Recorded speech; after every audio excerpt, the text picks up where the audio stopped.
Ladies and gentlemen, good evening to everyone. I hope you're all doing well. This is the top story in international news. The very first agreement, or the first stage of the agreement that was reached today, May 16, 2025, in Istanbul, seems like nothing but smoke and mirrors. Yes, Vladimir Putin is very clever. He's a real strategist, extremely strategic. Since he saw that London and Paris and the West in general want to trap Russia with their ceasefire proposal. Because if you see Westerners insisting a lot on something, it means they're preparing something. Putin knows this. He laid out the roadmap. Now, Putin has thoroughly prepared his delegation. They secured the first agreement, and they need to continue their meetings. The Russian delegation says it is satisfied. But the Ukrainian delegation is disappointed. More disappointed than ever. They are anxious, or they are filled with anxiety. The Ukrainian delegation says it is not at all satisfied and doesn't even believe the negotiations can continue. Because according to them, Russia is making an unacceptable demand. Maranatahi, Maranatahi. I ask you to share the video conference. It needs to be shared as widely as possible. What is happening right now in Istanbul? Sorry. Our brothers in Africa, on the African continent, need to see this, need to hear about it. Listen, we need to stay informed with accurate information. And that's why we need to give this video conference enough strength and visibility by sharing it and giving it lots of likes. Vladimir Putin, no, he's a leader, a shrewd strategist. He doesn't talk much. The guy prepared his delegation, their mindset, what they should say and what they shouldn't say. But the few words that his delegation did say caused confusion. At this very moment, if and only if Donald Trump doesn't pick up his phone to call Vladimir Putin as he promised, nothing will work. Even if they meet again tomorrow, it will amount to nothing. Why? Let me explain. You know, the Ukrainians came with a fixed idea. A ceasefire agreement for 30 days must be reached. This is what the Ukrainians are absolutely adamant about. But Russia eventually realized that if, you see, the Ukrainians insisting on this, and we've seen the West even threaten Russia that if Russia doesn't agree to a 30-day ceasefire, they will bombard Russia with sanctions. Even the Americans said that if Russia does not come out with a ceasefire agreement, confrontation will be inevitable. Putin understood. Russia realized that there was something behind this. The way they insisted allowed Russia to understand that yes, they want this ceasefire for a reason. To give themselves time to prepare, to launch a very serious offensive. And it's precisely this time that Russia does not want to give them.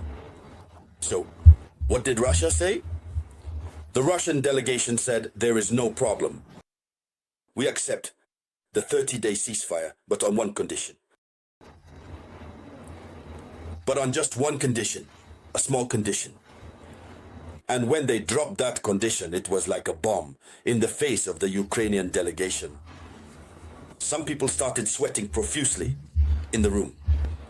And what is the condition? Russia is demanding the withdrawal of Ukrainian troops from 4 regions of Ukraine. Did you hear that? Russia is demanding the withdrawal of Ukrainian troops from 4 regions of Ukraine, meaning territories that have already been conquered. We're not even talking about Crimea anymore. Since Crimea has been annexed since 2014, and before the negotiations began, the debate was about Crimea and so on. Now, Russia has added the already conquered regions in Ukraine to its list. The already conquered regions in Ukraine need to be added. The troops must be withdrawn. In that case, we move to a ceasefire and carry on. It's clever, it's cunning, but this condition is like putting a knife to Ukraine's, throat. So, the Ukrainian delegation is very angry. Very angry. It must be said that they left the room with a bang. Yes. They were the first to leave. And then the Russian delegation left. So, what's happening? Specifically, what's happening? After that, it should be said that after the famous meeting, European leaders got in direct contact with Donald Trump, Emmanuel Macron, Friedrich Merz, the German Chancellor, Keir Starmer, the British Prime Minister, Donald Tusk, who is the Polish Prime Minister, and Volodymyr Zelensky met this Friday in Tirana.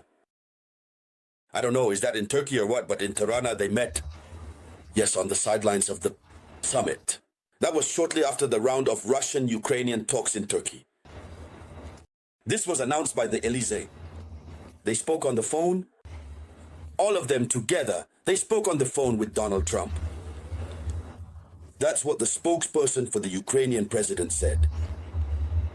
Shortly before, the Ukrainian president called for a strong response in the event of the talks in Turkey failing. When he called for strong responses in case of failure, he was referring to not obtaining the 30-day ceasefire agreement. That's what they're insisting on. Russia is clever. Russia says, I accept, but only on the condition that you also accept this or that. Something that they themselves could never accept. He insisted. Emmanuel Macron also stated that in his view, Russia had no desire to reach a ceasefire in Ukraine, and that increased pressure would be needed to force Russia. According to a Ukrainian diplomatic source, the Russian negotiators made unacceptable demands that go beyond what was discussed before the meeting. You know, before the meeting, they discussed things secretly here and there. Russia kept what was truly on its mind. It was only now that Russia brought this out. Put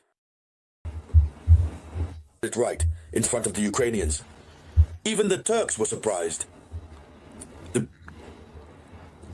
withdrawal of forces from Kiev, from vast areas of Ukrainian territory, before the implementation of a ceasefire demanded by Ukraine and its allies.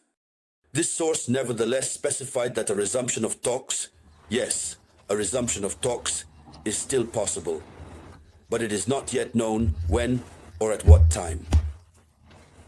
This is where we stand. Ladies and gentlemen, I tell you that international geopolitics is taking a new turn. We will continue to follow everything that results from this. We will come back to discuss it here on the platform for Awakening Consciousness. So thank you to each and every one of you. I'll be back with more news shortly. This was the voice of your one and only samurai.